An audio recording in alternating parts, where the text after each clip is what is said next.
최근 이슈가 된 카톡을 아시나요?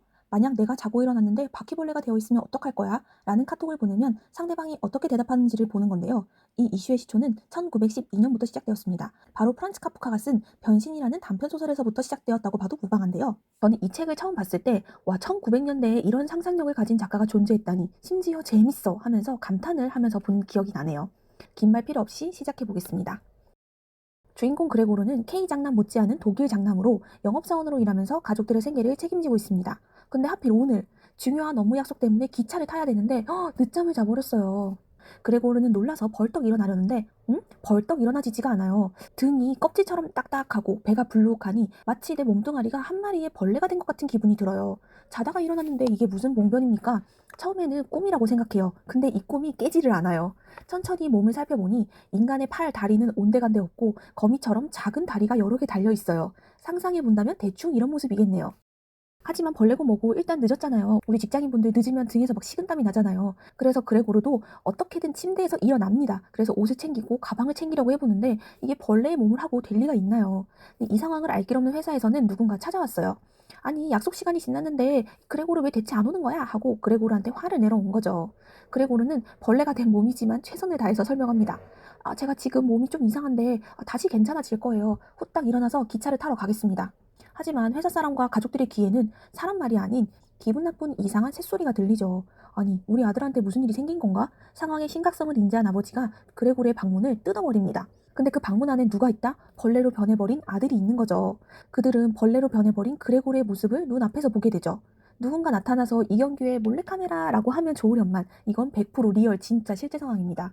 회사 사람은 놀라서 꽁무니가 빠지게 도망가고 아버지는 아들이고 뭐고 눈앞에 있는 이 흉측한 벌레를 곧바로 방에 가둬버립니다. 이 상황에서 가장 당황스러운 건 아버지도 어머니도 아닌 하루아침에 벌레로 변해버린 주인공 그레고르였을 거예요. 가족들은 모두 이 상황을 받아들이지 못합니다. 다행히 평소 그를 잘 따르던 여동생만이 그레고르의 밥을 챙겨주네요.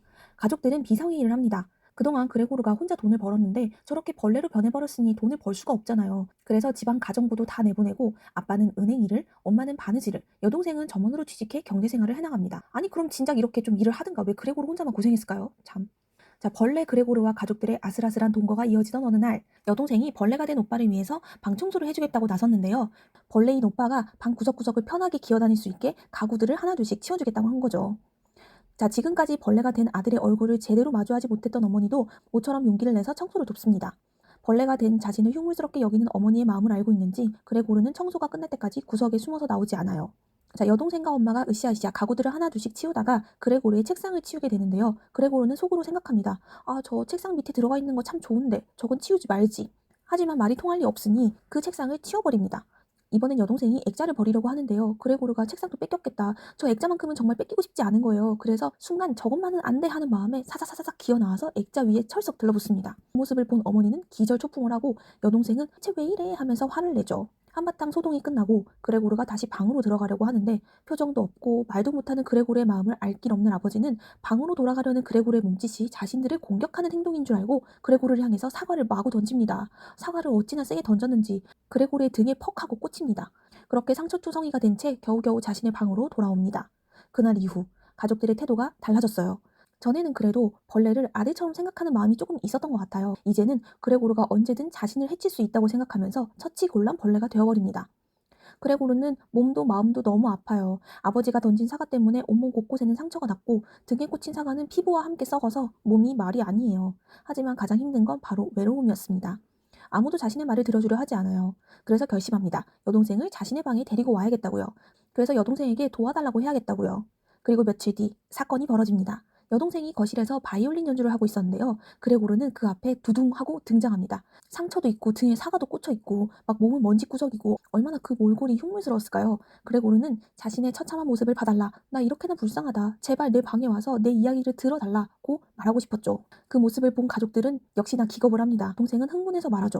우리는 이것에서 벗어나야 한다고, 내쫓아야 한다고 말이죠. 여동생은 그레고르를 더 이상 오빠라고 하지 않아요. 이것, 이게 라고 표현하죠. 가족들은 그레고르가 그들이 하는 말을 이해하지 못할 거라고 생각해요. 왜냐면 그레고르는 사람이 아니라 벌레니까요. 하지만 그레고르는 아직 인간의 모습을 버리지 않았어요. 몸은 벌레지만 말도 알아듣고 생각도 할 수 있었단 말이죠. 그러니 내쫓아야 한다는 여동생의 말이 얼마나 상처였을까요? 그레고르는 조용히 자신의 방으로 돌아갑니다. 그리고 모두의 무관심 속에 서서히 말라 죽어가죠. 다음 날 그레고르의 죽음을 확인한 가족들은 간만에 미소를 띱니다. 각자 직장에 연차를 내고 모처럼 나들이를 가죠. 앞으로 펼쳐질 희망찬 미래를 상상하며 즐거워합니다. 마치 그들의 삶에 처음부터 그레고르는 존재하지 않았던 것처럼요. 자본주의 사회에서 우리는 기계처럼 돈을 벌고 빈 껍데기로 살아가고 있습니다. 그러다 어느 날 그레고르처럼 정말 벌레가 되어 쓸모가 없어지게 되면 가족들에게 버림받을지도 모르죠. 아니, 어쩌면 이미 벌레처럼 취급받는 인생을 살고 있을지도 모릅니다. 우리는 왜 살까요? 저는 감히 행복하기 위해서라고 대답하고 싶습니다. 행복하기 위한 첫걸음은 껍데기 속 알맹이를 들여다보는 거예요. 행복은 작은 말 한마디에도 담겨 있습니다. 주변 사람에게 오늘 하루도 고생했어 라는 따뜻한 말 한마디를 건네보세요. 자신의 존재를 알아봐주는 사람이 있다는 것, 껍데기 속 나라는 진짜 알맹이를 들여다봐주는 사람이 있다는 것, 서로의 존재가 얼마나 소중한지, 얼마나 가치 있는지를 안다면 우리가 벌레로 변신할 일은 없을 거예요. 지금까지 변신이었습니다. 영상을 재밌게 보셨다면 구독과 좋아요, 알림 설정까지 잊지 마세요.